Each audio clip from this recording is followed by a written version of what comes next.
Good morning, everyone. Welcome to ORF America. Welcome to Washington. For those of you who, and I know there's several of you who've traveled here for the spring meetings this week. My name is Dhruva Jaishankar. I'm Executive Director of ORF America. And today is in some ways a special day. It marks the launch of our G20 initiative. And in some ways this comes at also an important time. We are living through a time of fractured global politics, recovery from a pandemic, seeing shifting trends in global trade and supply chains. Of course, there's the war in Ukraine.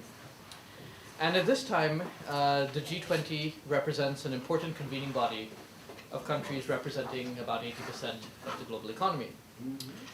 This year, India takes the lead, but also important given that its leadership comes between two other developing countries, Indonesia last year and Brazil next year. And taken together, this represents an opportunity to highlight a number of important issues, from debt sustainability to just climate transitions, institutional reform, and equity in public health.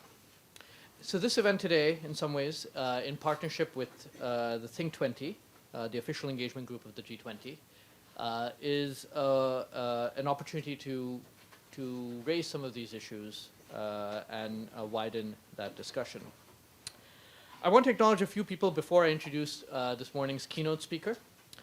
First, the Children's Investment Fund Foundation, CIF, which has made this initiative possible, and our committed partners as ORF America seeks to build out its work on development economics. We're very grateful to Kate Hampton and her colleagues, some of whom I believe are here, for making this possible. Second, I want to introduce two people who joined ORF America lately and who really have been critical to building out our work in this area. The first is our senior fellow, Dr. Anim Mukherjee, who joined us at the beginning of this year and has been critical to anchoring today's event. Second, we're privileged to have Udaibe Das join us as Distinguished Fellow. He comes to us after a long career, including at the IMF and previously many other places, including the Reserve Bank of India, and you will be hearing from him later this morning. Finally, I want to introduce our keynote speaker. I would make the case that he's actually one of the most important public intellectuals today. There are very few great thinkers who actually have the opportunity to put their ambitious ideas into practice. And even fewer still have established a set of institutions and technologies that directly touch the lives of over 1 billion people. Nandan Nilekani became a household name in India, first by building up Infosys, but also through his public outreach, his books, which I would highly recommend. For many years, he led the Unique Identification Authority of India, after 2009, and what they put together, well, I think it's best you hear it from him. So without further ado, Mr. Nilekani, the floor is yours.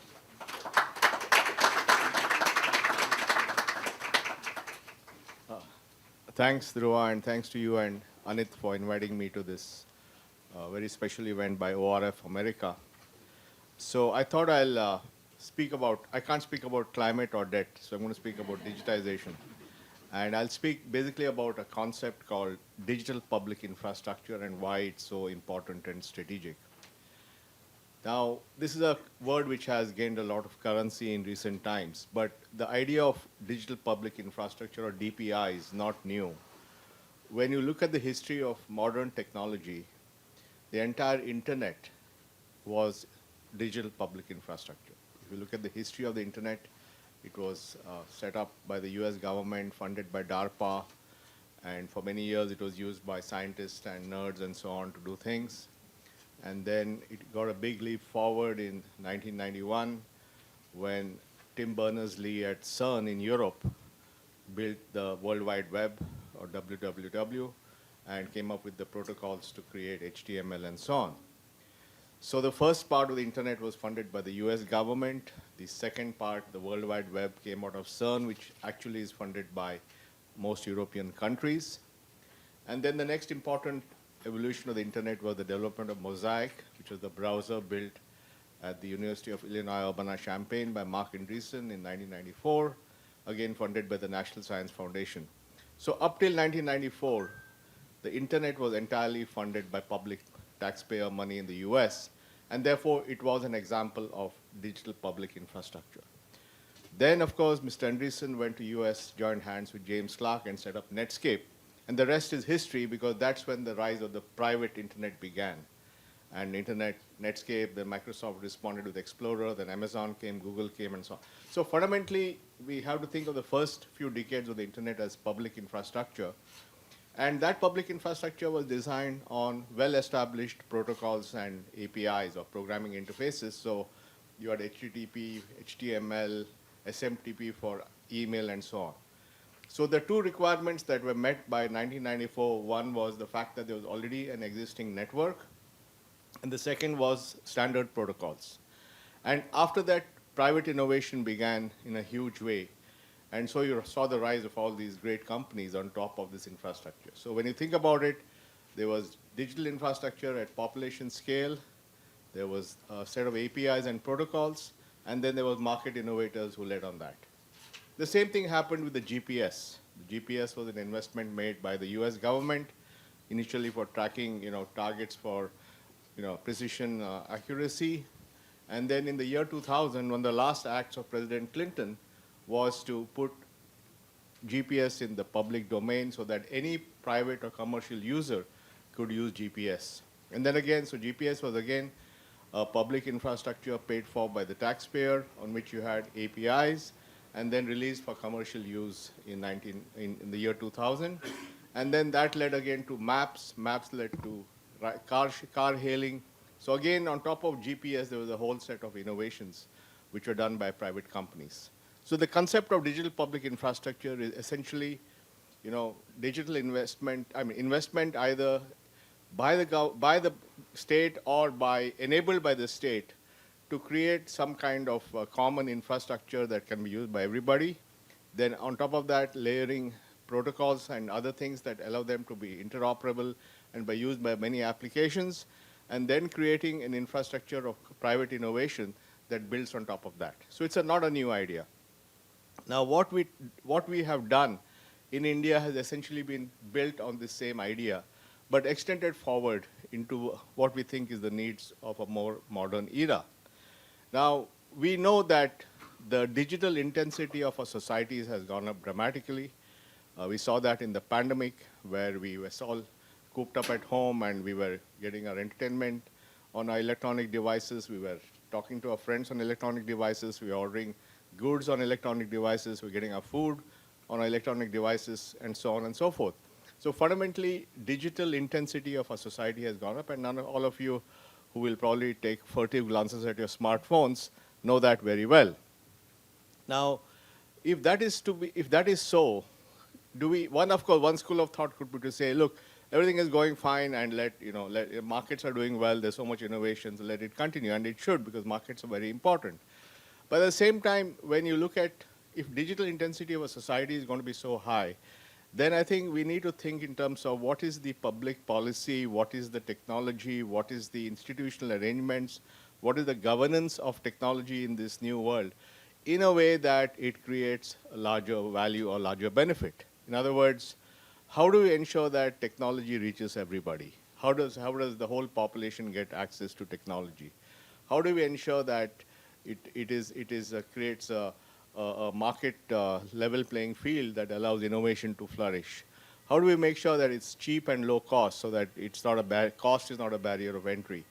How do we make sure that it is accessible in multiple languages so that people who don't know English or people who can't read can still use it, and so on? So there is a part of new digital technology is how do we create these things in a way that it is more universal and more inclusive.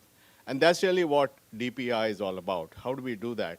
And this is not just a developing country issue, it's actually an issue for all countries, because we have become our lives have become so entwined with modern technology that we need to step back and take a look at what is the architecture of this technology. And that's exactly the journey that we had done in India, which was to design a set of interoperable building blocks or protocols. All of them were at population scale, and population scale means 1.4 billion people. All of them were at very, very low cost. All of them were at very small transaction value. All of them were designed to be used by everybody. And those tools or those infrastructures are responsible, we believe, for a lot of the activity in India. And now it's becoming apparent that it's actually having an impact on society and the economy. So what did we do? First, we built a ID platform called Aadhaar, and Aadhaar is essentially a very simple ID which is given to 1.4 billion people. The ID has very basic elements. It only has the name, address, date of birth, sex of a person, and they can choose their own name in the system. So you can come with whatever name you want. It's like landing at Staten Island. You can choose any name you want. And then we had to get in the biometrics because we had to ensure uniqueness of every individual. And this system was built starting in 2009, and I had the privilege of leading the project, the UIDAI, and my colleague Pramod Verma is here, who was the chief architect. And we began this journey in 2009. And by 2014, we had reached 600 million people with the ID. Because we had built a platform for scale. We had built a platform to enroll 1.5 million people a day. We had built a platform which was costing maybe about $1 per person to enroll, so it was relatively cheap. And we also designed it, and here I think it's important to realize that the principles of the original internet were important to us, which is why we said, while we will create this digital public infrastructure, we will build a set of protocols and APIs so that anyone can use this for any application. And we offer only two services on this infrastructure. One was authentication that says John is John, Abdul is Abdul, Ashok is Ashok.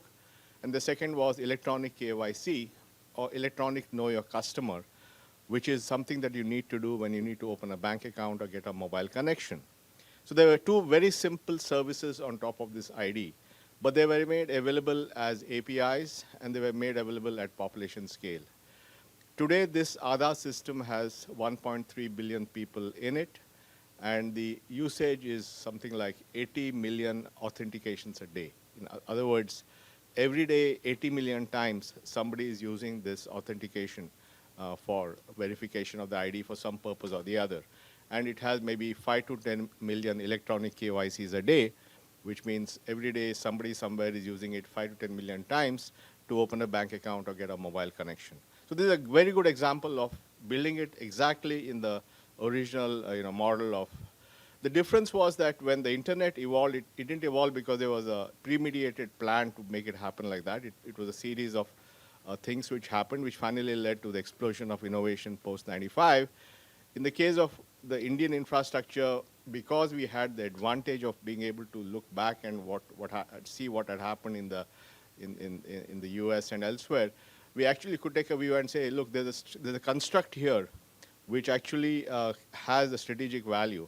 And that's what led us to create the ID system using this infrastructure and using this approach of 3 layers of identity, digital infrastructure with protocols and allowing private innovation to flourish.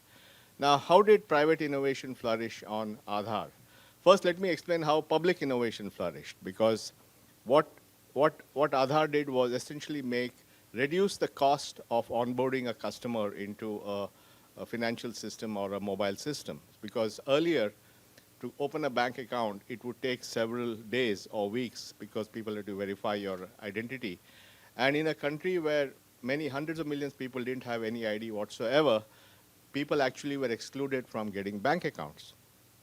And this problem, as you know, was exacerbated after 9/11, because after 9/11, the FATF was set up, and more stringent requirements were done for opening bank accounts. You had the PMLA Act, and unless people could prove who they were, they couldn't open a bank account. So while there was stringence, and while the barrier of opening a bank account was essentially increased for verification of identity reasons, it further disadvantaged people who didn't have any kind of ID. And therefore, the Aadhaar KYC, which when we were at UIDI, we worked with the regulator and the central bank, they agreed to use the Aadhaar eKYC as a basic KYC to open a simple bank account. And this was in some sense a breakthrough idea, that using your digital ID and an online verification, you could open a bank account in 2 minutes. And this was the basis of Prime Minister Modi's Jan Dhan Yojana program, which was to do massive financial inclusion. And over the period like 2014, 2015 to 2020, hundreds and millions of people got bank accounts for the first time using Aadhaar KYC. So this was a good example of the government leveraging this KYC to accelerate financial inclusion. And as a BIS report said recently, India achieved financial inclusion in 8 years, what would normally have taken 45 years. In other words, you are able to accelerate financial inclusion using this technology. Now, this use of KYC for banking was not limited to the government banks. Many new private banks also came up at that time because the Central Bank of India, the Reserve Bank, came out with a policy of creating a new category of banks called small banks and payment banks. So they wanted more competition in the banking sector. And all these small banks and payment banks, be it Paytm Payment Bank or Post Office Payment Bank or AU Bank or whatever, they all used Aadhaar KYC to accelerate getting customers. In other words, from a market perspective, the KYC became an instrument to decrease the cost of customer acquisition and increase competition in the banking space. So this is a good example, like, markets using this technology. But the biggest example of the use of Aadhaar KYC for market penetration was done in 2016 when Reliance Jio launched their Jio network. The Jio network was a very ambitious project of Mr. Mukesh Ambani to create the latest 4G network in the world, in which he spent, I don't know, 20 billion, 25 billion, nobody knows how much was spent on the network.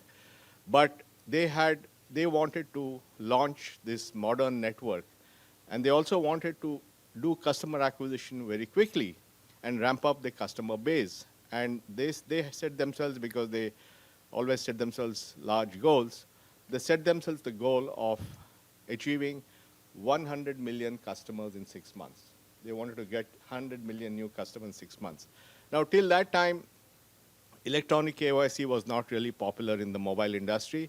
They were quite happy with some paper-based stuff and all that, and it didn't matter. But if your goal in life is to achieve 100 million customers in 6 months, you have to do 1 million customers a day. Now, if you want to do 1 million customers a day, then you can't do it the old-fashioned way with paper. You had to have an electronic means. So Jio embraced the Aadhaar eKYC. The rules allowed you to open a mobile connection with, because unlike in the US, I can go to any shop and get a burner phone. You can't do that in India. You need to do a KYC. So they came up with architecture where they were doing 1 million KYCs a day, which is how they got to 100 million. And therefore, this is an example of a different sector, the mobile sector, where a newcomer came, and there were very powerful incumbents in that sector. The newcomer came, used the power of Aadhaar KYC, and dramatically changed the rules of the game. And because it was electronic KYC, they were able to get to 100 million customers, and they took on the incumbents. And they also said, look, we're building this brand new 4G network, so let's make it very, very cheap to do data. And anyway, we're going to make whatever money from data, so let's make voice free. So they made voice free. So in fact, in 2016, voice became free in India because they said we'll make money on data. And they realized that the basic insight was that voice demand is inelastic. In other words, if you make voice free, it doesn't mean you'll speak on the phone for 6 hours a day. I mean, some people may do, but by and large, you wouldn't. So they made data very cheap. And India's data consumption went from half a gig a month to half a gig a day. So there's a 30x increase in data consumption because of this dramatic innovator coming in and changing the rules of the game. And this was possible because they could accelerate using Aadhaar KYC. So another example of market innovation that was built on top of KYC. And then the government had ensured the rollout of financial inclusion by opening these few 100 million bank accounts.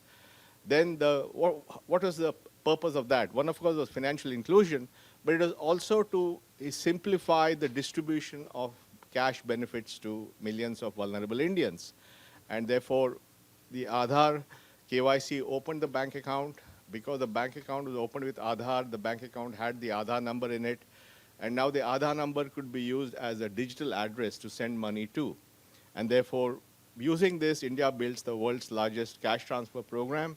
And we built something called the Aadhaar Payment Bridge, where you could just say send 1,000 rupees to Aadhaar number 123, and that automatically went into that bank account of that person in real time. And this plumbing, which allowed you to send money to hundreds of millions of people electronically, was the basis of many, many welfare programs. And during the pandemic, it was used to transfer about $4.5 billion into 120 million bank accounts using this infrastructure. In other words, this infrastructure, which allowed opening of bank accounts, then allowed you to send money and created a resilience network for the vulnerable. I'm giving these examples to show why digital public infrastructure is so important and how we have to think beyond what we have. And there are many, many other examples of that. India built a micropayment system called UPI, which does about 8.7 billion payments a month. And this has led to dramatic inclusion of people in the payment system. To give you a context, we had about 6 million point-of-sale machines in India prior to that. Today, we have 50 million locations where people have stuck QR codes and are taking payments as low as 10 cents, yeah, payments for selling some vegetables or a coconut or something. So suddenly, this has led to massive financial inclusion and the ability to use payments at a microtransaction level. So this was, again, something else that was essentially enabled to expand the pace at which people became included in society. Because fundamentally, if a market player would start from the top, he'll say, how do I make money from the top, 10 million, 50 million, 30 million? But when you're designing something for 1 billion people, you have to think differently. So how do you make it accessible to everyone? How do you make it universal, and so on? And then there are many, many other things that are happening in the area of digital public infrastructure. There is a new project called ONDC, which is essentially disaggregating commerce and allowing anyone to be a buyer or a seller on an interoperable platform. There's somebody else building an app using a protocol called Beacon, which allows you to create mobility where the driver and the customer can directly bilaterally negotiate and strike a deal. There is a lot of work happening applying AI and generative AI and so on to make education more easier, or to make services available in all 22 Indian major languages, and many other things of that nature. There's one last thing I'll talk about, which is what we're doing in the area of data.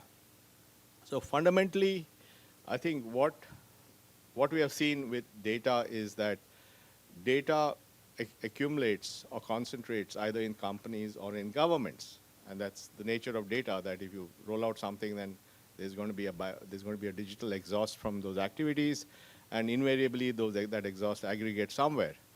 But in the Indian model, again, because we came up with a fundamental insight, which is that Indians will be data rich before they're economically rich. It's important to understand this point, that if you look at the growth of the private internet in the US between 2000 and 2020, it was essentially led by digital advertising, because the US had a few $100 billion of revenue in advertising, in media, in television, and so on. And that revenue essentially migrated to the internet, because everybody who had internet had a lot of income, per capita income by $40,000, $50,000 a pop.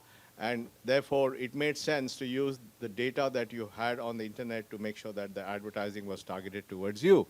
And therefore, the model of business in India, in the US, has actually been advertising driven. However, in India, where people are not that rich, advertising is not really as lucrative as it is in the West. However, the Indians will have a digital footprint which is as much as a person. So a person in Bihar who's using a smartphone will have the same or more digital footprint than a person in Boston, because both are doing similar activities. In fact, they're doing more activities in India on the phone because they're doing payments and so on. So fundamentally, the digital footprint of people is going to be as high, but the income is not going to be high.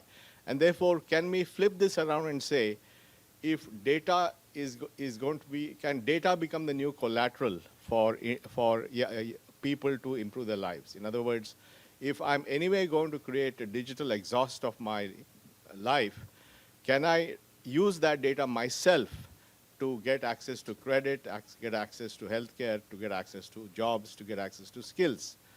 And this is actually one of the most profound ideas we have, which is how do we flip data around to make it useful to people, to empower them for their own use. And this data empowerment network is now getting rolled out. There are about 5 million transactions now on that network, but I think over the next few years this will grow. And one of the biggest use cases will be credit, because there are 11 million, 12 million businesses on our GST, which is our indirect tax system.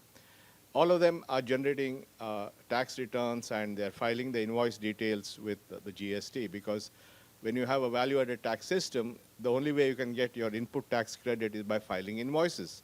And therefore, 11 million businesses are filing their invoice details with the GST.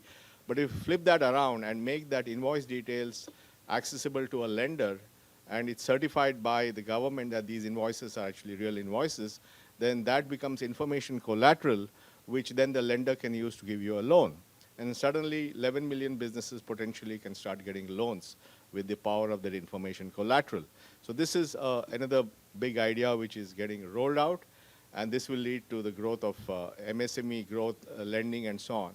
And we also believe that if you can build an architecture where data is in the hands of people, then there is an incentive for you to formalize in the economy.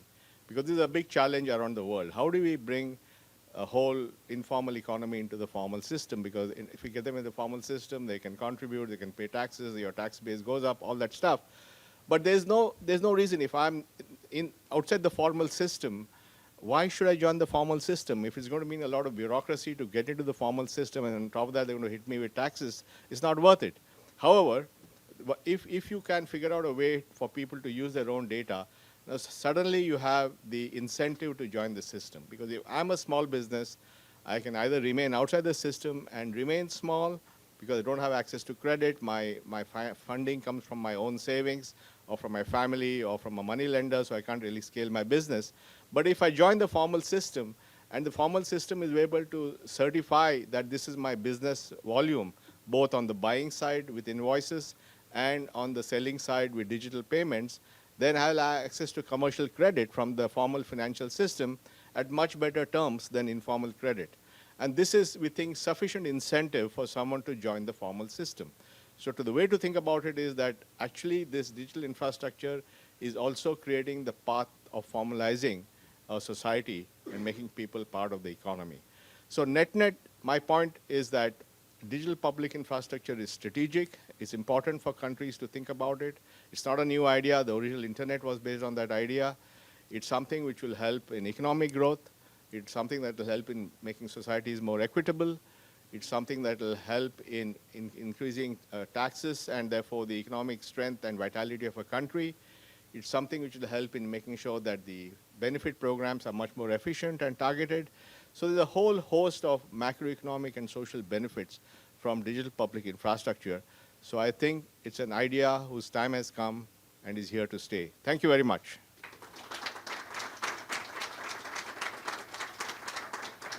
Thank you, sir. Thank you.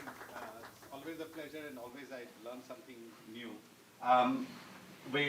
When I please invite the panelists on the stage. We'll try to put all this together, and we have a great panel.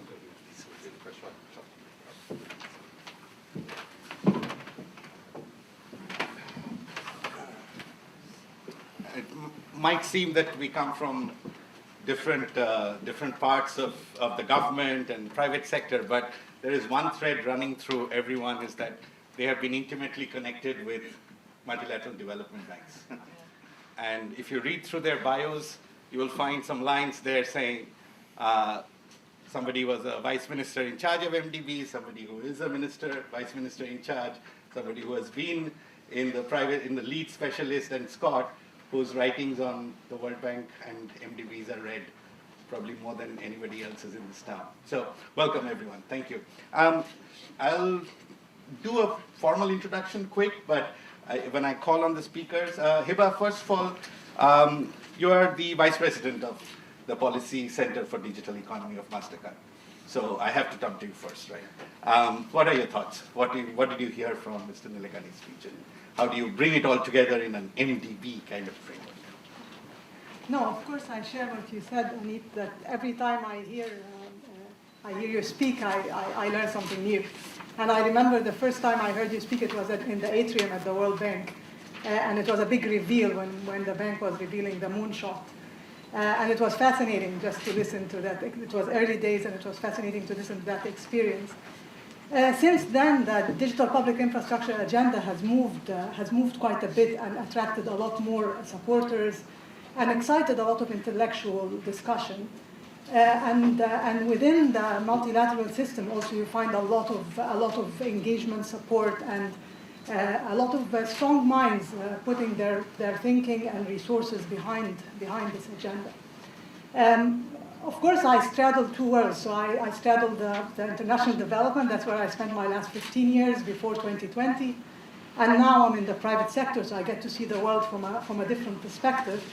And what this leads me towards is really thinking, what does it all mean? You know, where do we start to disentangle this whole conversation? And I think we still have a definitional question that we are grappling with, even though the conversation has moved quite far, but we still have a definitional question that I was intrigued by. Not intrigued, rather, but interested to hear it again, the analogy to the internet, and how the digital intensity is leading to expansion of the concept of digital infrastructure to include what is essentially platforms.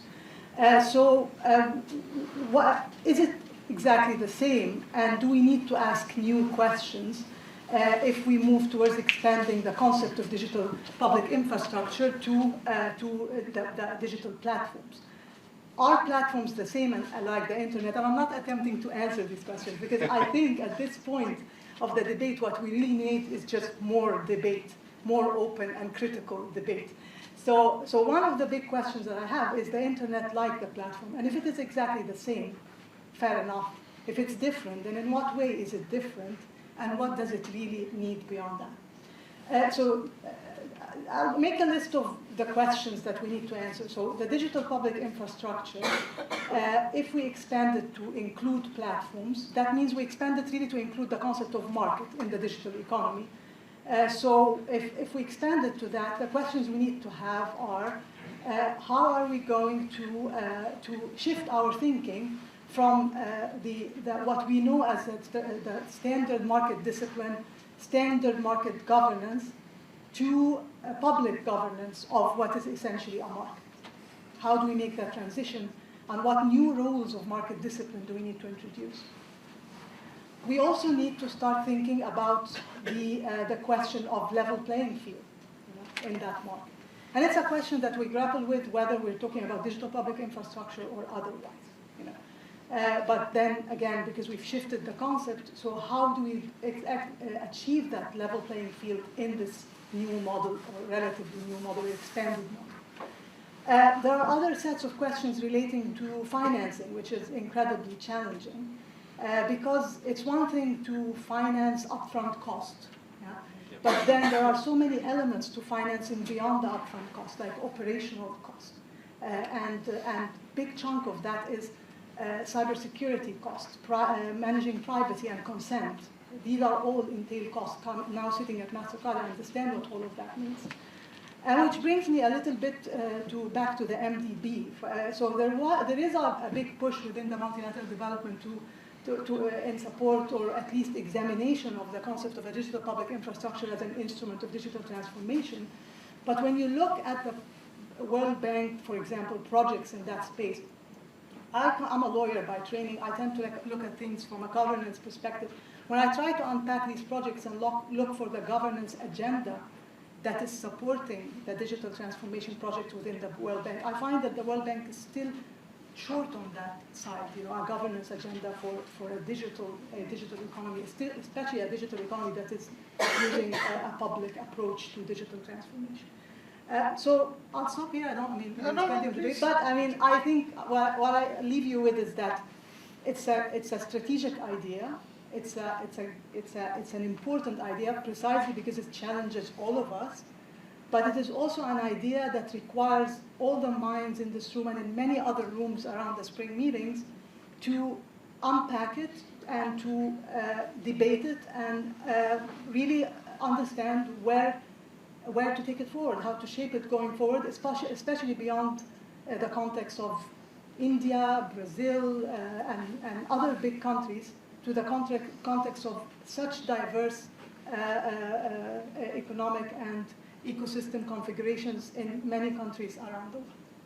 Well, thank you, Eva. You wear many hats, and I'll come back to your other hats. One was going to be your professorship at the University of Cairo Law School, but you already said that you're a lawyer, so there's no surprise anymore. So, Gabriel, can I, Vice Minister,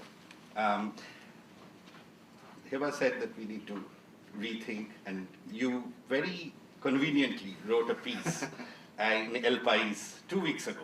I think you were preparing for your panel here. And I have 2 quotes, and I read that yesterday. You said that addressing climate change without addressing social challenges will only delay investments and postpone results. It's kind of similar to what Heba is saying, that we have to rethink the frame, right? That's one.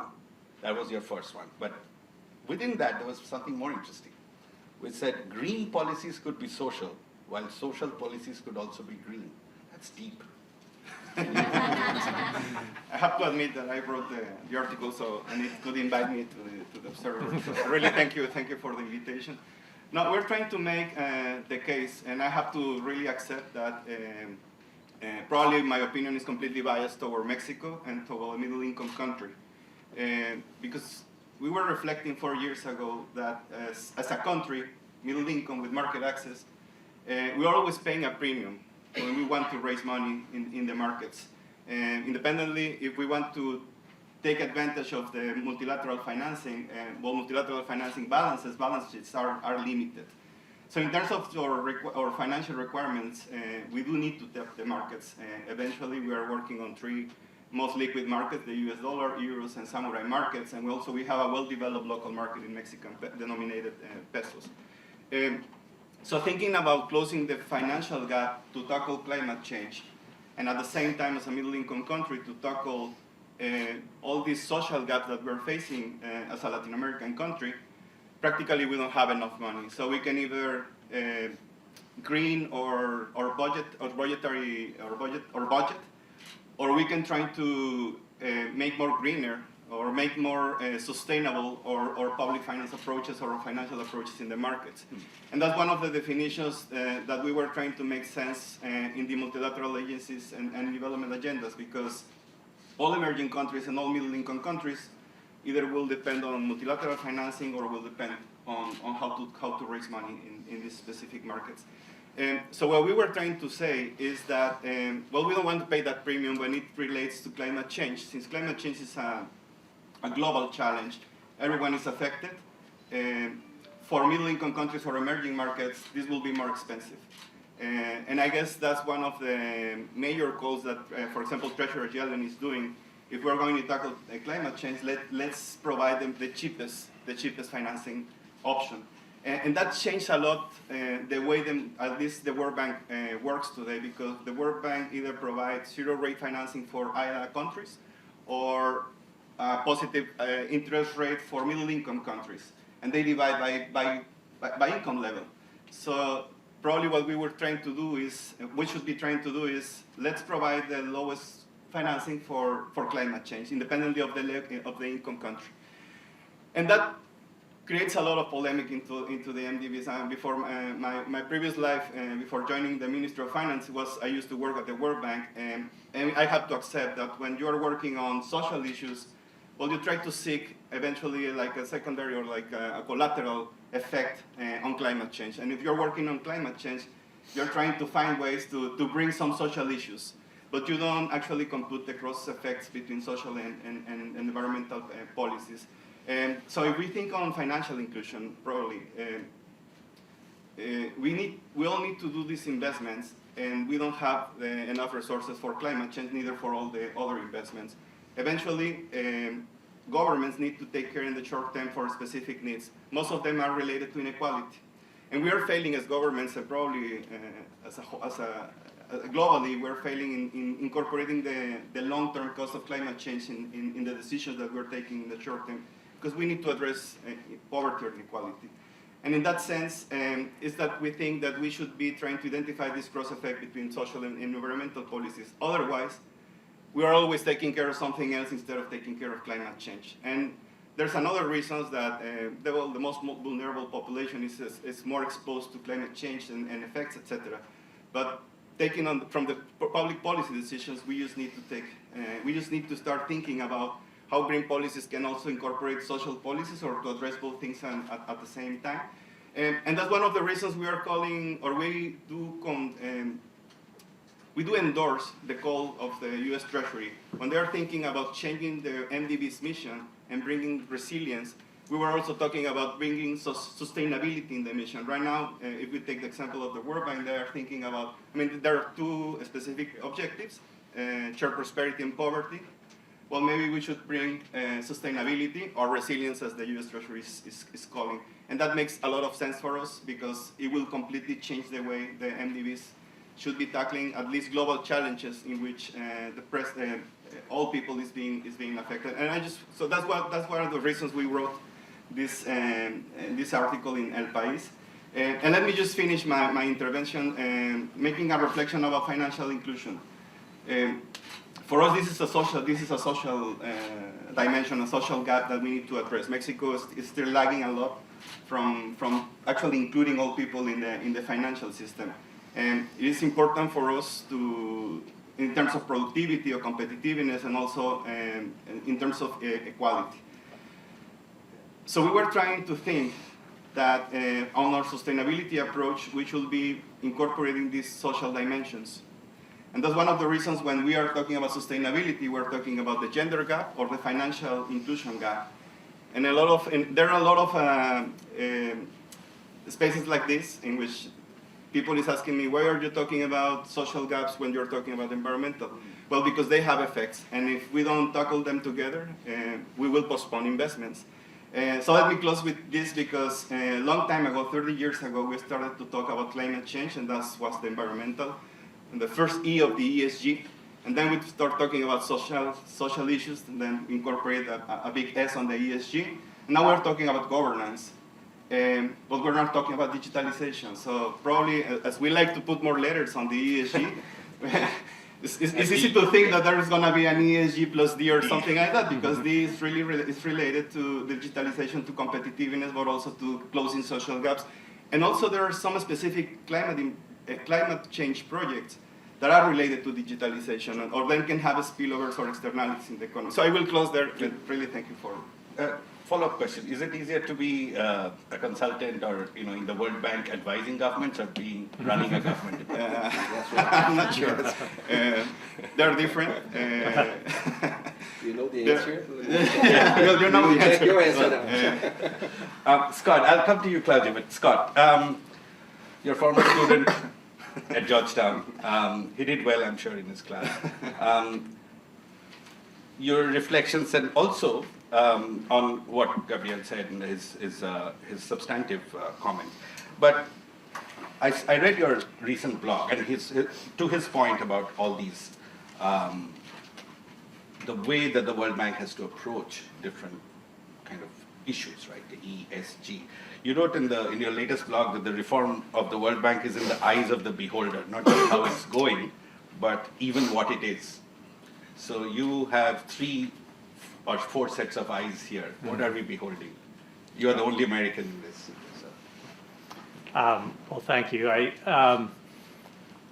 So let me further quote myself in the blog, but it is, and I should acknowledge, I think it's a bad habit of those of us at think tanks to tell stories from our time in government, particularly when it's been now for myself over a decade since I left.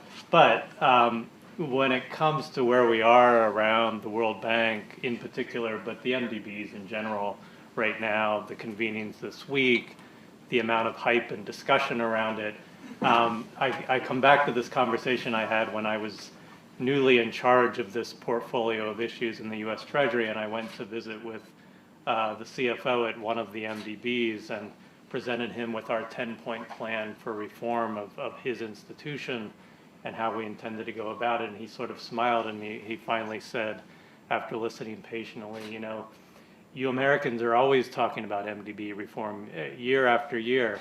Is there ever going to be a time when we can call ourselves reformed? And, you know, I think that bears out if you go back. So we'll look at Secretary Yellen's statement tomorrow in the Development Committee. It will have a lot of thoughts on the reform agenda. I think if you look at every statement from every one of her predecessors over the last 20 years, you will see reference to reform. So as a starting point, it isn't necessarily a unique moment around some of that context. I think if we look at the global context, on the other hand, it is a uniquely compelling moment, and it is even a uniquely compelling moment for the potential of the MDBs. I think, unfortunately, one of my conclusions is the official discussions have not really yet matched what is the need that we are already hearing in the discussion so far. And in fact, I think in some respects we are worse off in terms of where these discussions are than perhaps we might have been if we went back a year and a half, 2 years, and approach this differently. So what do I mean by that?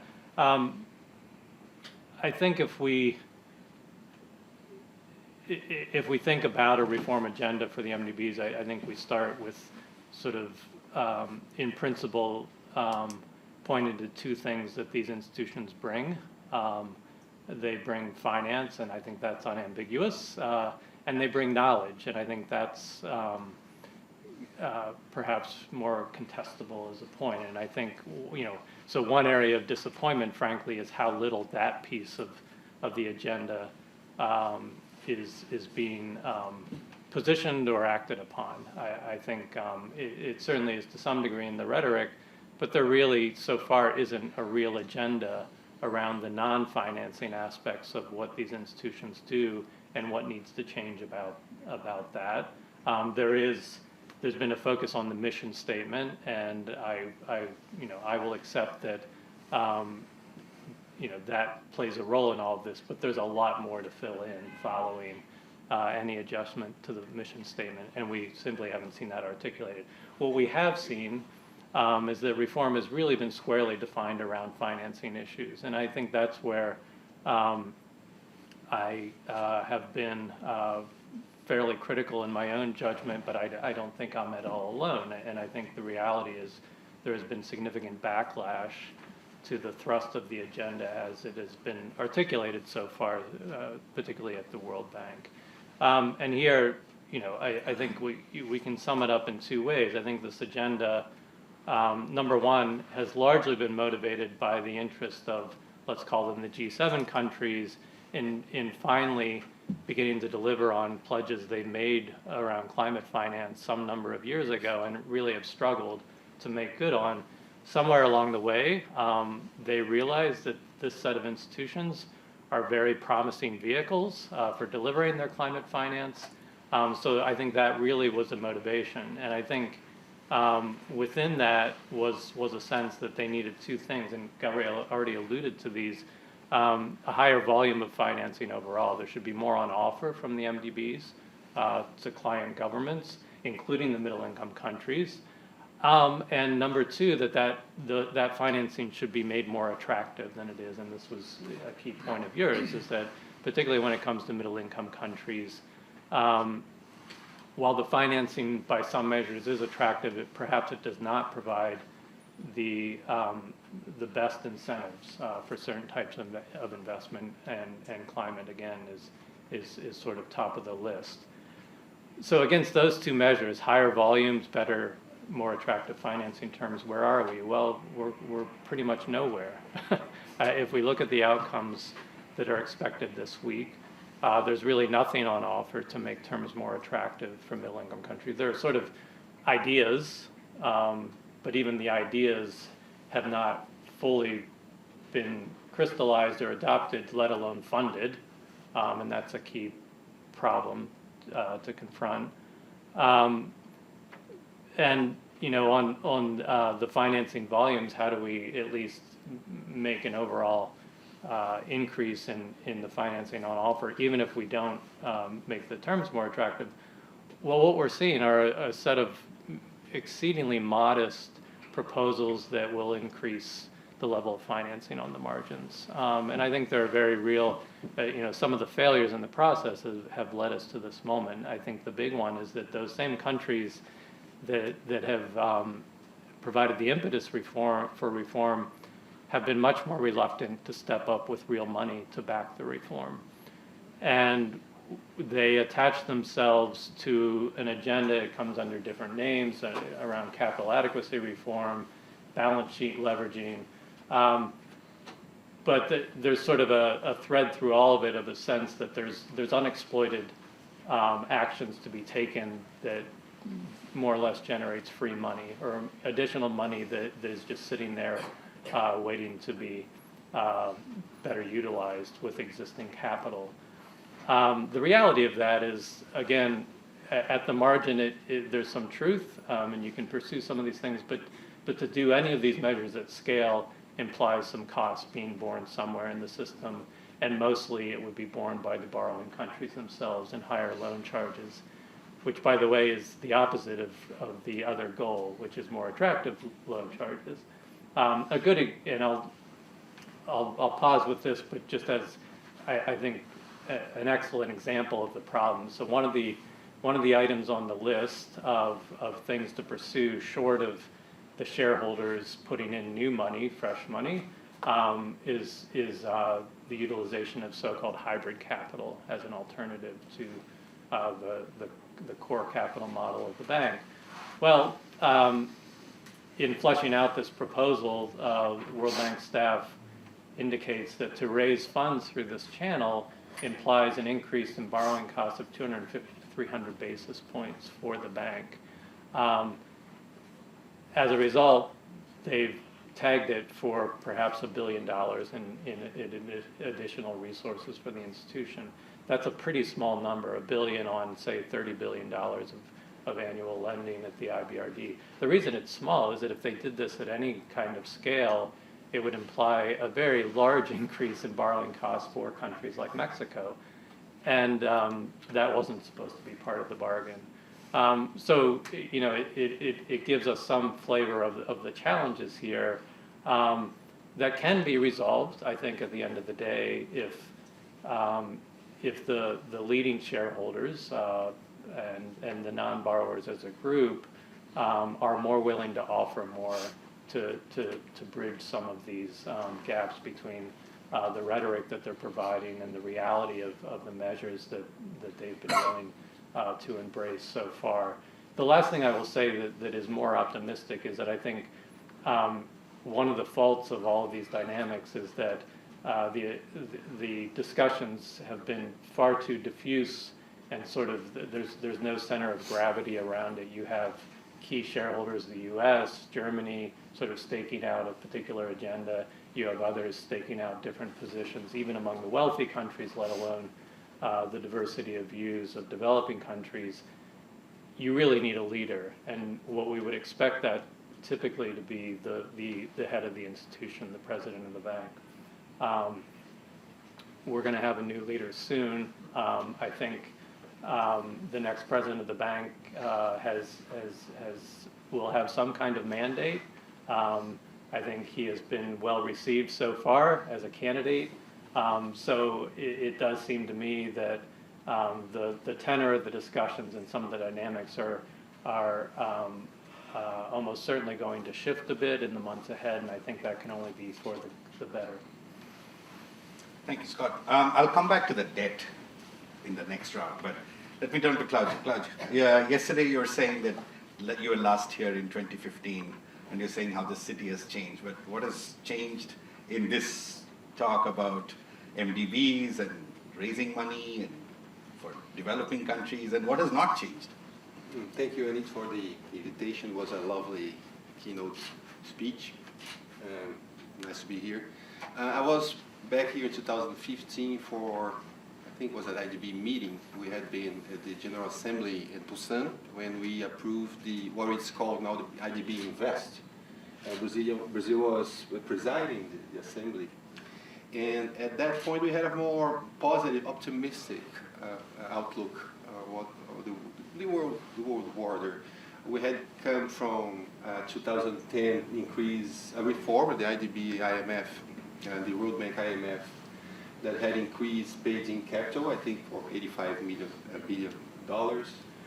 We had, in a certain way, increased the voting power of the southern countries. And there was a lot of fees around about the creation of the new development bank, the BRICS Bank, AIIB. It seemed that there would be some competition among the MDBs. Poverty had been reduced. We had like golden years in Latin America. And now 2023, we have a very different perspective. Poverty has increased again. We had some plagues that brought upon us. COVID in Brazil, we had very hard, tough years. We had 4 years of COVID denial, vaccine denial by the government.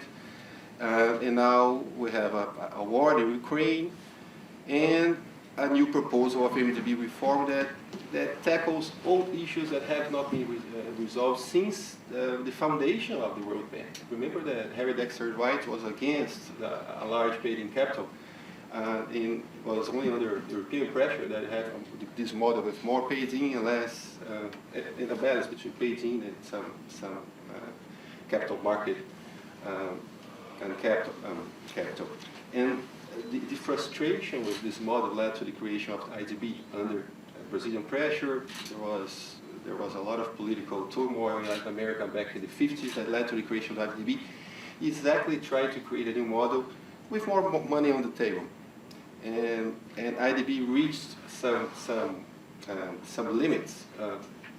Right in the 60s, they had to recur to the market to raise more capital. And then the limit was there. The AAA mandate and the limits for borrowing and all the issues which are on the table now that created CAF and created other regional development banks that in order to grow had to tackle the same way the World Bank and IDB has gone.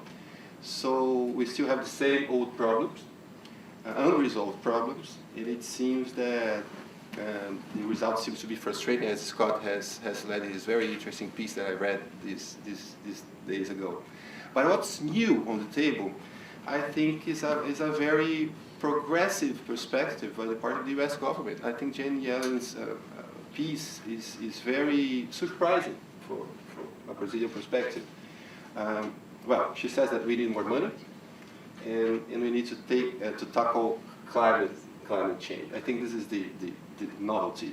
The climate change brings to the table the fact that we need to deal with public goods, international public goods, and we need to think about the two out of the 4 crises: the war, macroeconomic imbalances, climate change, and COVID. 2 of them are created by the limits of our industrial society. So we are being forced to rethink what are the terms we produce things around the world, and then we have physical limits for accumulation, maybe.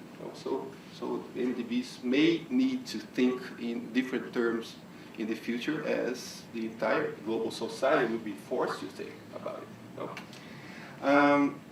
But they don't want to talk about the Brazilian perspective. My hat now, I work for a city as a secretary of planning in a city called Belém, at the delta of the Amazon. It's the largest human conglomerate in the entire Amazon. We have like 3 million people. It's a city of 1.5 million people, a metropolitan area of 3 million people. And we have the lowest, for example, sanitation level in Brazil. Only 2% of the entire metropolitan area has full sanitation. We have transportation problems, every kind of problem you may imagine. And if you list every sort of social problems, in every list of social problems, security, education, sanitation, health, you see there the Amazonian cities, large Amazonian cities, on the top of the list. So one thing I would call attention when you talk about climate change, and when we talk, if you were talking about climate change, you talk about the Amazon, I assume, right? And if we're talking about the Amazon, most of the Amazonian population, 30 million people, live on cities. And they live on metropolitan areas. We don't live around some pure communal villages. We live in huge cities, with all the problems that we probably face in India, or in Indonesia, etc. This is one important thing. There's a huge population. There's a huge population living in cities, and at the same time, cities in Latin America in general, like subnational governments, are facing a huge debt. Then we come to the debt, a huge debt problem after in the aftermath of the COVID crisis. We had to spend a lot on health. We had governments that were against vaccination, so we had to have subnational initiatives in order to buy vaccines, in order to articulate with India, in order to articulate with China, in order to articulate with the US. And then we leave the COVID crisis basically broke. We are under a deep financial stress. So I don't like this word client, but from a client perspective, how do we deal with the MDB reform that even if we have better financial conditions, these financial conditions would not be enough in order to tackle these development issues I mentioned before. And now you add up the necessity to buy electric buses that cost twice as much as the old buses we use in our cities. Then we need to go green, and we are totally okay with that. But the costs just skyrocket. So how do we deal with that? We need, on the finance side, we need a new form to raise money. Well, we can think of many different forms. They are probably not politically viable, like international taxation of financial operations and things like that.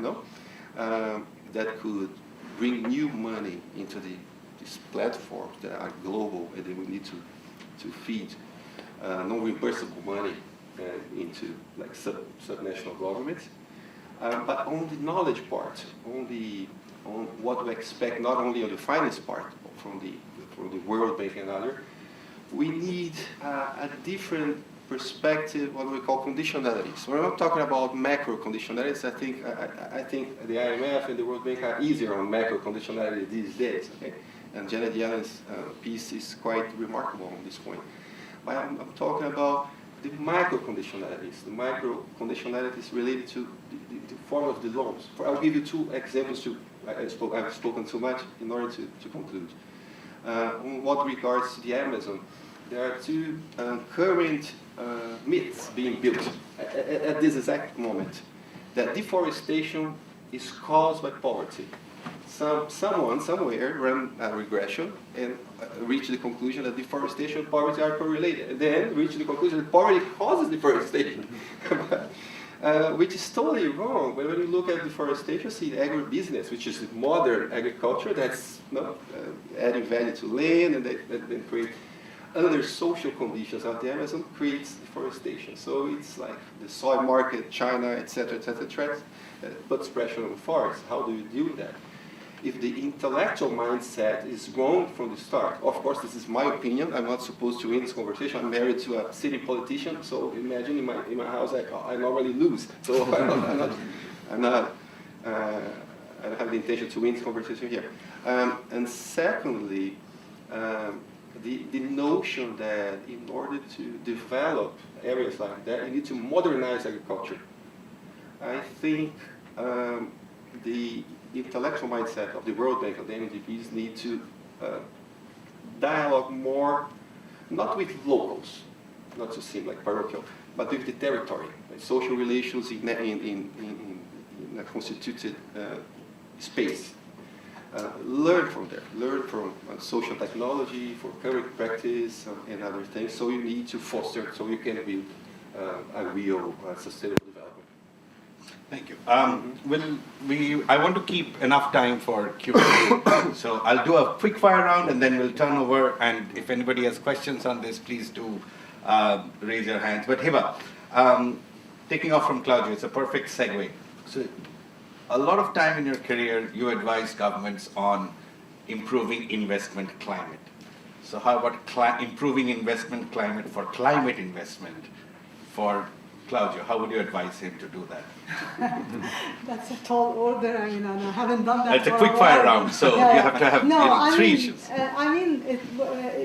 You raise a good point, because the second piece of the Yellen agenda, I mean, it's the World Bank Evolution Roadmap, and it's a core piece is private sector funding mobilization. That's a core piece in the sense that it's the piece upon which hinges the success of the evolution.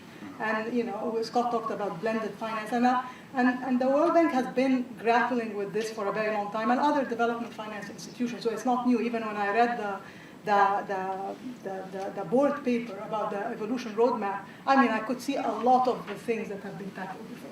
So now you're right. Now we're not only about attracting investment for jobs, and we move to attracting investment with a social impact, and now we want to attract investment with green impact.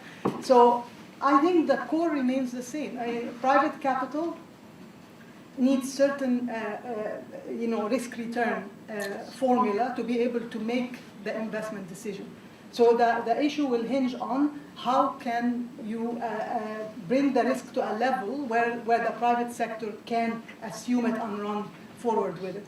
There is a general conception that the private sector only comes if the returns are so high. But actually there is a whole part of the business about business development where a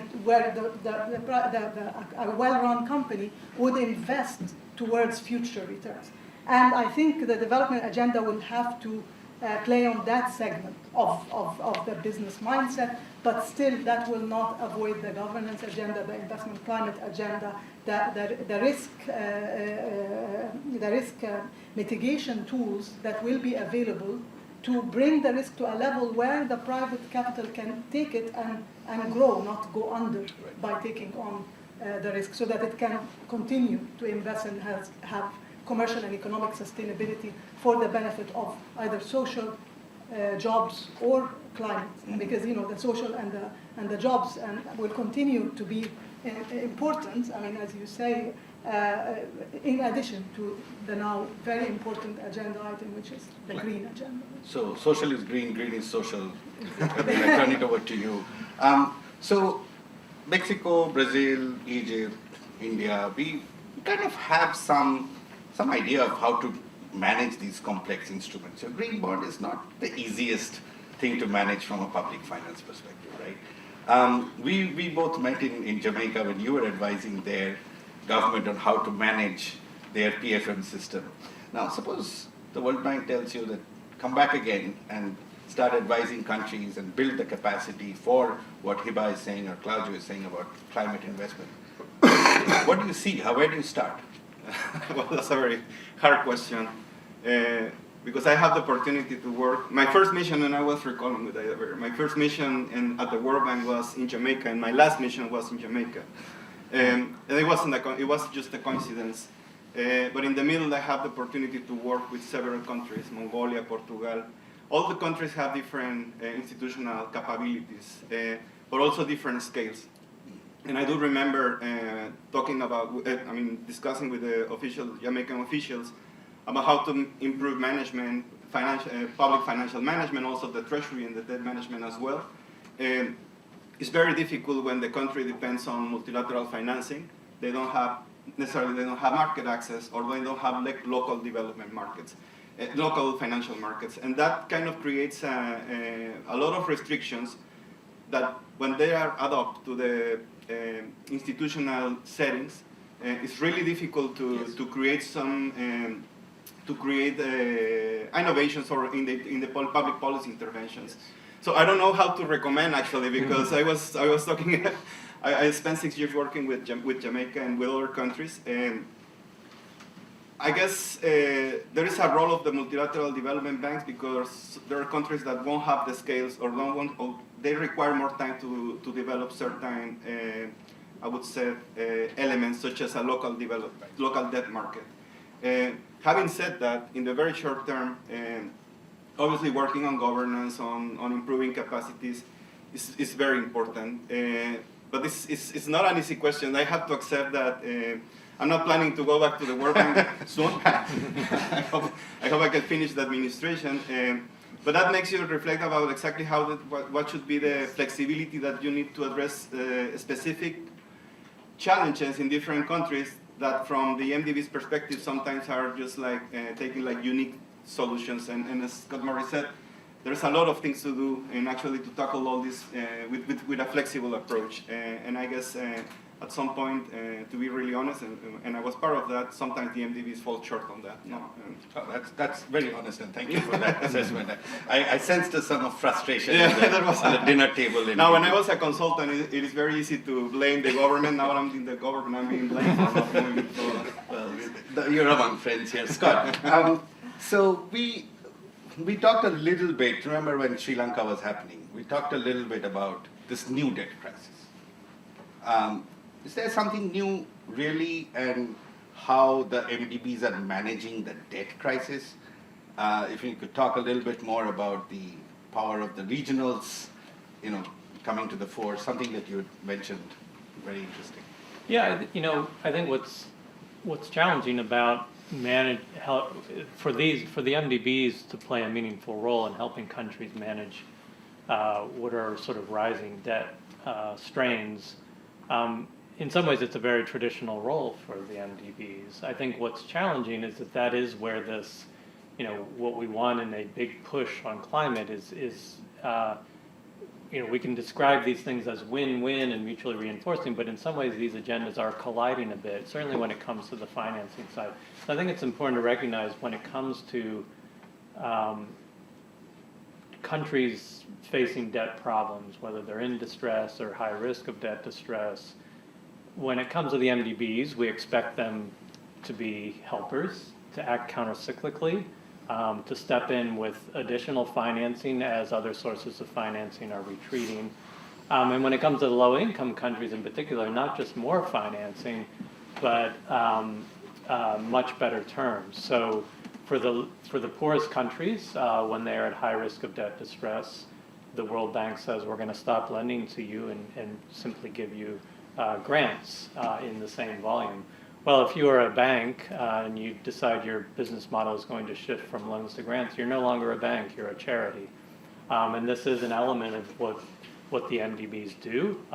It's not new, but it represents for the MDBs themselves very serious strains on their model. So it's just another area where the financing needs of the low-income countries and the channels of financing from the MDBs for those countries are really under stress right now. And in all of this big discussion this week around the roadmap for reform, it's not really clear at all what the shareholders intend to do about that, let alone helping the non-low-income countries in providing financing to them on appropriate terms that is both countercyclical where it needs to be, but is also trying to attack the climate agenda to provide the right incentives to buy the electric buses. It all adds up to greater financing need for these institutions and a model that underpins that is appropriate to both providing higher volumes and appropriate terms. And I think the debt issue, which in, again, many respects is a very traditional problem and a challenge that the MDBs have experienced addressing, is exacerbated at the moment by an agenda that is sort of expanded outward without the necessary underpinnings of support. Thank you. So Claudio, bring it all together. You have something called intelligent billing inteligente. So you're using digitalization to address some of the challenges of climate and the particular challenges you face. And you don't have money, right? so you're going to the debt market. So how are you bringing these three things together, digitalization, I was climate, and debt? thinking here about being propositive. What do we do about all You our have to speak a little bit louder. what do we do about our limitations? The development banks were created in order to fill gaps, right? They were actually based on gap models. You would like calculate some with the Harvard model back in the 60s, a Harvard model gap, and then you automatically calculate the needs of financing for some country in Africa, etc. A lot of people have known that at the World Bank, IDB for decades. It was not meant necessarily to work counter-cyclically, because with the AAA mandate, that becomes basically impossible, right? Anyway, so I was thinking in ways in order to deal with cities. I've been to, the idea of smart cities has become a kind of, there's a fuzz on smart cities this, smart cities that. I've been to a couple of, one of smart cities events in Merida. There's every year there's this huge meeting of Latin American cities in Merida, other in Barcelona, and mostly this smart city idea wraps up in order to see some technological or digital solution as a magical solution to other social problems that need to be addressed in other ways. What has called my attention for the keynote speech was the fact that you create new technology in order to solve specific problems for a specific society, in the case of India. So packages are really hard to be sold, particularly to countries like Mexico, India, Brazil, Indonesia, because we have very specific social conditions that are hard to be replicated.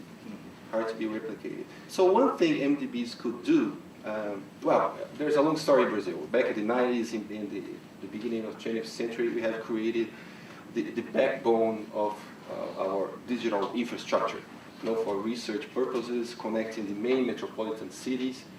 But until 2010, the crisis was, we had the basic infrastructure, but it was not reaching like schools, it was not reaching the normal citizen. So from 2010 until now, there was initiatives in order to develop apps, to develop other initiatives that were like crucial during the pandemics, to make it possible, for example, cash transfers to millions of people, like 150 million people received cash transfers in Brazil because of the technological solutions we have created under the public bank system. Well, but where cities come in this framework, every day in our daily life, in our city, for example, we have someone from the US or from some US American company or from some city from São Paulo trying to sell us some package of technological solutions for government problems, either budgetary problems, either for taxation solutions, either for transit solutions, etc. We are never sure whether, for many different reasons, whether these solutions would be appropriated, and you would only discover these things only when you buy it and you start using it, and then you discover the problem. So I think MDBs could help building digital public infrastructure by validating or by promoting the construction of solutions for cities. It could be universal cities, could be solutions for cities in Latin America, for example, with a specific characteristic, or cities in Africa with a different characteristic, in order to tackle different government problems. For example, in health, in education, in transit, in traffic, transit control, and etc. I think the technological, the expertise of MDBs could help develop some technological packages that could be very useful for us. Great. Thank you. Thank you. A great discussion. We have about 10 minutes for a round of applause. Any questions? There's a colleague with Mike. So I see a front here, lady in front on the third row, and then I have Akshat, Alan, and there was another hand at the back. Yes, thank you. Livia. And Livia, you can speak in Portuguese and my colleague would translate, but short question.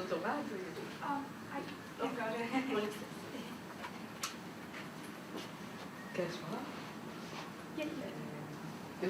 Bom dia, tá? Obrigada. Bom dia, eu sou Lívia, Hello, good morning. My name is Livia. sou deputada do Estado do Pará, Amazônia, Brasil. I'm a state deputy in the state of Pará, sorry, in Belém. Queria saudar o encontro da ORF América I would love to. I appreciate the meeting here at ORF America, e essa mesa em nome da senhora Charles. and also all the panelists in the name of Mrs. Shams. Já que nós mulheres demoramos tanto para chegar até aqui. Since as women we had a long path a long way to come until here. Dizer desse encontro rapidamente uma pergunta. Eu sou deputada hoje, mas sou filha e neta de trabalhadores análogos à escravidão. I would love to make a question regarding me as a woman, and also I'm a daughter from from workers that they were considered slaves in the past. E eu gostaria de saber como um encontro como esse e a política dos bancos no mundo And I would love to know how a meeting like this would encourage and help, for example, banks in the world, pode contribuir para as mudanças sociais, para que as mudanças sociais cheguem às periferias do mundo. and how we can address all these issues to actually how to actually impact people from local and also communities that are from the poor communities as well. Obrigada. Thank you. Well, anybody taking that? Maybe Gabriel? I will try to Yes. to answer, or at least to provide some reflections or some thoughts from the Mexican case, because what she pointed out is very important. There are a lot of few women in leading positions. It's very hard, especially in Mexico. We're lagging behind all our Latin American peers. And what we're trying to do is, we're not trying to rely on the MDBs. We have our local markets, but also we have our own development markets and a financial market. So, for example, trying to tackle specifical inequality or the lack of women inclusion in the labor force in Mexico, what we were trying to do is to bring some governance issues at the level of the financial markets. So we created a gender equality committee with their private banks. And what we're trying to do is we launch a reform in Congress, which was stopped by Congress. But we're trying to at least require 30% of women participation in all the credit committees, risk committees, and also the bank boards. What we were trying to tackle is, or to achieve is, first of all, women in higher positions taking decisions probably could control potential origination bias when they are designing, or the banks are designing specific financial products or services. And second, to work more on women inclusion in the financial sector. So we're trying to work that out. But what we do think in Mexico is that using the financial sector, since they are the ones mobilizing resources, they can influence in the decisions of the real economy when they are doing investments or when they are pursuing specific objectives. Having said that, gender equality, financial inclusion, but also the environment. And that's why we are using the financial sector as one way, like to create, for the rest of the economy to acknowledge or to integrate these criteria or decisions when they are doing investments. So that's what we are trying to do. It is not easy, but But I know you're trying. Alan, and then I'll come to Can Akshat. I, Yeah, of course, please. Thank you for the shout out, but also I want to say that the first step to achieving that is people like you showing up and asking everybody else to to do that. And you see that in all the documents, but documents only go so far. At MasterCard, I'll just speak in the name of my company for a little bit. The way they try to do it is what gets measured gets done. So whenever they set a target, they always have a specific target within the big target for reaching sort of women entrepreneurs or women with special financial inclusion instruments that we offer and so on. So the first step is you, and then the next step is for all of us to have measurable targets and make sure that we're honest about measuring them. Thank you, Eva, and you're an inspiration too. So, Alan, you had a question? And then Akshat. Thank you very much. I'm Alan Gill at Center for Global Development. Thank you for a wonderful keynote and for a great panel. A quick question to bring back this question of financing MDBs and the digital public infrastructure. It's about the financing model for this public infrastructure. I mean, there are lots of ways to finance infrastructure. You can finance roads through user charges, through taxes, through toll roads. You can finance it through general revenue and just make the roads free. And we see wonderful examples in India where the costs of this has been brought down. At the same time, we see many countries where costs are very high, and a large part of that is actually because of taxation, which governments are levying on the spectrum, on phones, on all sorts of part of the system. So my question is, if we're really looking for a rollout of this digital public infrastructure, including ID systems, by the way, and including the recurrent costs, which you mentioned, what is the financing model that we should be recommending to countries? And how much of it should be user charge based? How much of it should be grant based? Any thoughts on that? Thank you. Would you like to take that, and then I'll come quickly to Claudio and Scott, just quick reflections on what MDBs can do to finance the... So Hiba. Yeah, so I would say especially with digital public infrastructure, because in its current form, it's relatively new. The first step would be to have a way of measuring the cost of building and operating. And you mentioned an important cost element, which is localizing the solution. That's also a big cost element. So measuring all of that and being very transparent about it as a starting point towards identifying what cost are we looking at, and that will also determine how to design the economic model. And it will vary by country. To add to your point on impact of taxation is one point, definitely. We've seen it in some of our work. But we did a study in the Policy Center for the Digital Economy at MasterCard looking at deploying real-time payment systems in budget-constrained environments. And the main driver of cost was scale. So if there is no scale, you can't bring a cost below a certain level. So my thing would be the first step is to know how much, and then bring the point of every ecosystem is different, and we'll call for different models. I don't think it will be a single model. As far as the MDBs are concerned, I'm worried about one trend, is that again, World Bank is my experience, and similar banks that use similar lending models, is that these are institutions that lend to governments, and they are encouraged to lend at scale.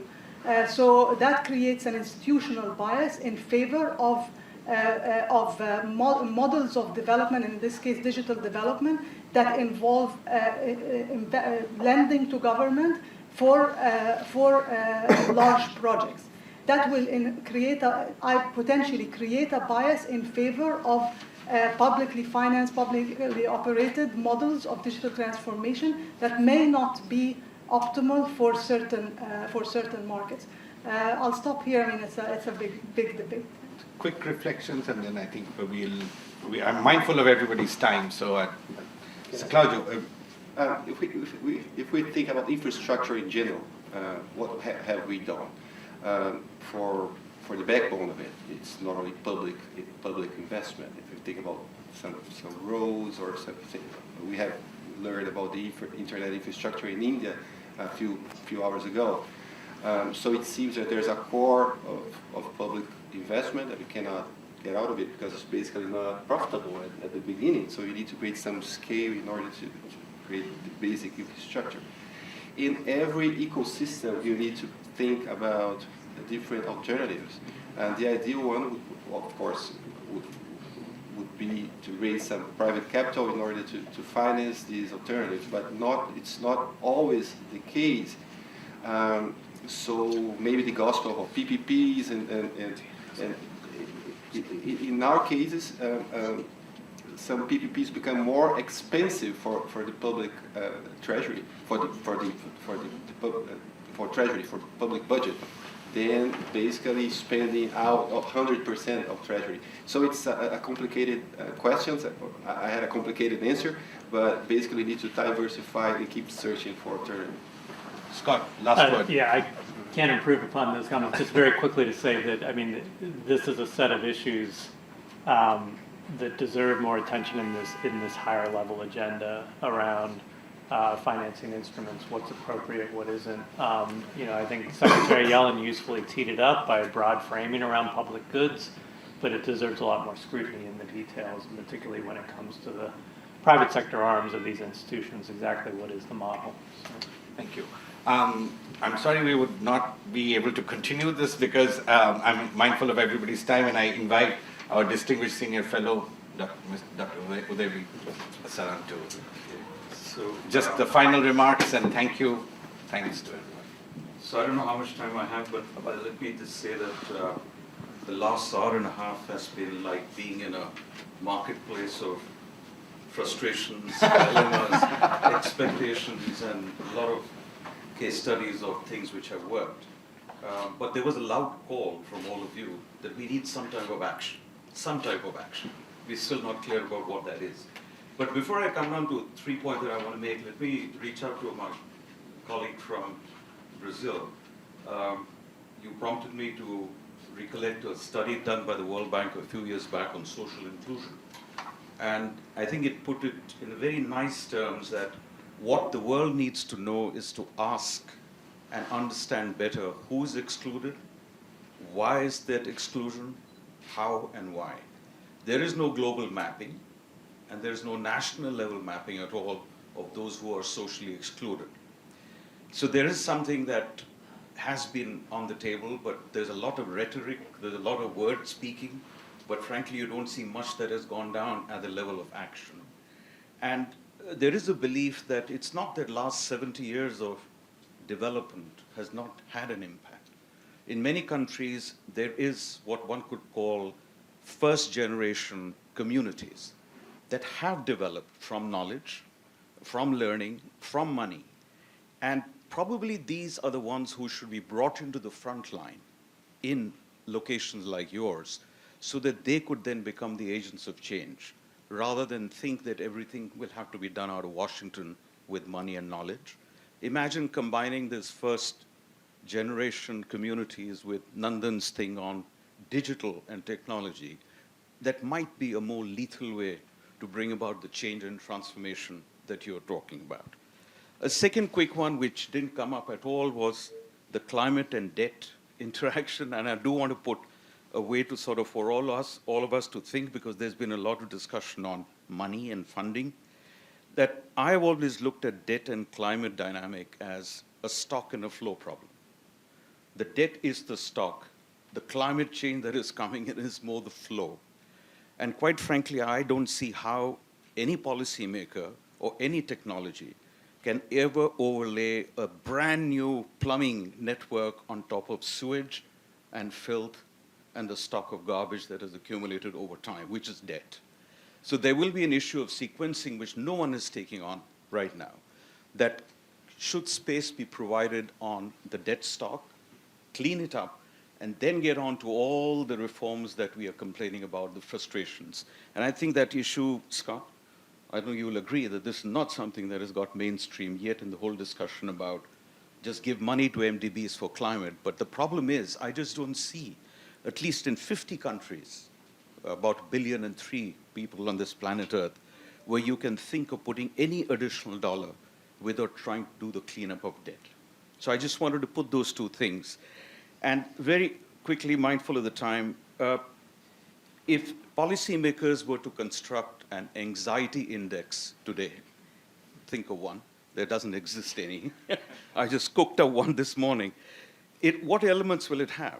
Immigration, inequality, globalization, technological disruption, unclear growth trajectory, and accelerating climate change. These will be all that will be in that index. And these are not new problems. I mean, they have been always there. But I think what has happened since 2008 global crisis, and I think that is in many ways a benchmark, shock after shock after shock after shock, 4 rounds of shocks, have just amplified these sources of anxiety to a point where we are all feeling collectively overwhelmed. And there was a recent analysis actually just published early this week, done by some of my former friends at the IMF, which shows that over 30 years, and this is really very granular data across 130 countries collected over 3 decades, that macroeconomic shocks have created more violence in these countries where there has been higher inequality. So there is a very interesting analysis now that is coming up on how do you explain conflict and social tension as a result of these shocks after shocks after shocks, and the manifestation of that is coming up in the ugliness of violence, social unrest. And I think that worries a lot, because I think the message which the IMF will never say, I can say it now, that I think one big risk is that if this all doesn't come together, whether it's Washington or at local levels, then this planet will not probably have a big cataclysmic climate event, but there could be a very, very massive social uprising or unrest that could come about, and that's not a non-trivial risk. There are, as I said, 1.3 or 1.4 billion people who are at absolute deprivation over a long period of time on repression, on famines, on food, and they are unable to even see where it's all going to end. And somebody has to think about them before we start talking about some grand ideas. I'm not in the camp, personally, that the MDB reform is going to be the solution. I'm sorry to say this. Sorry, Scott. But I belong to one of them, I belong in that community, and I think it's just a nice way to take the big problem out and create some distraction of giving the MDB reform. I mean, MDB reform, the World Bank reform, the Development Bank reform has happened about 3 or 4 times in the 30 years that I have been working. I've seen that play, and it frankly doesn't quite happen. And nor is it the case of putting money. As I said, there's a stock and a flow problem between debt and climate. I think where in ORF our thinking is developing is that probably we have to find ways of taking the current infrastructure, the current global arrangements, and try and see how can we make them more action-oriented and more responsive to the big questions of the day. And here, some kind of collective action along with technology. And this Nandan knows better, I'm just coming as a non-technology person, but some combination of that could probably start catalyzing change that is eluding all of us. I don't think that there's paucity of ideas. I don't think there's a paucity of the net resource that we have. There is not enough resource, there never will be. But to say that there is no cash or there's no money is probably a misleading narrative. And nor is it proper to say that the whole world is corrupt. There are lots of extremely talented people in these countries that I'm talking about, the 40, 50 countries who are at the margin. The question is, how do we harness all of them? So proper management, strengthening institutional capacity, what I think Scott mentioned about knowledge dissemination, sensible uses of automation, and putting more well-targeted dollars on the ground to work. That type of an approach, which everybody has talked about, but somehow you have never seen that come together in any actionable form, may be the way to go, rather than distract ourselves one more time with this massive MDB reform. The US nominee who might become the president of World Bank, it's not official yet, right, has gone out at a forum at CDG when he was saying that, listen, I do not have a magic wand, and nor is he saying that the solution to all the problems is going to be more financing. I think there is a limit on the financing agenda because there is no free money. That money will come at a cost. Somebody mentioned about perhaps a cost that will be borne eventually by the borrowers. I worry more that the debt accumulation will only keep on growing because that money just cannot be produced. It has to be coming from somewhere. Central banks will print money, or there'll be more tax, or there'll be some more nefarious ways in which resources will come about. So let's sort of be in this. My closing point here is that there is an issue that often again doesn't come up about global governance arrangements in order to oversee this transformation that we all are talking about. If one reviews the history of global economic arrangements, the whole history is about 70 years since international development really came about. This is what economic historians have come up with. 70 years is the history. And in that, the number of Gs, the groupings, the number of committees, and the number of subcommittees, the whole architecture at the global level that exists is huge, overlapping, intertwined, and highly inefficient. I don't think that we want to layer that up by creating anything new. Again, in my view, that will just take the thing away from the core purpose. Perhaps all this can be used the way it is. And, yes, agreeably, these challenges are different than the ones that were there in the 1940s or even earlier. But if only this arrangement could minimize the disagreements, the conflict, the suspicions, and the skepticism, then I think we will be able to move much faster on this track. So let me end here with a final pitch, which did come up from the panel, and the right one, that we want to hear more of the borrowers' voices and the countries who are at the margin. They have been the recipient of this 70-year development agenda that I mentioned, but I don't hear much about what their own experience has been as borrowers on what has worked and what has not worked. So I hope that that gets much more voice as people come up with some fancy ideas, and people like yourselves will ultimately take that decision. So thank you very much, and I think this was stimulating, and I'm sure that many of the ideas of this today will resonate over the week in Washington. Thank you. Well, have a great spring break meeting week.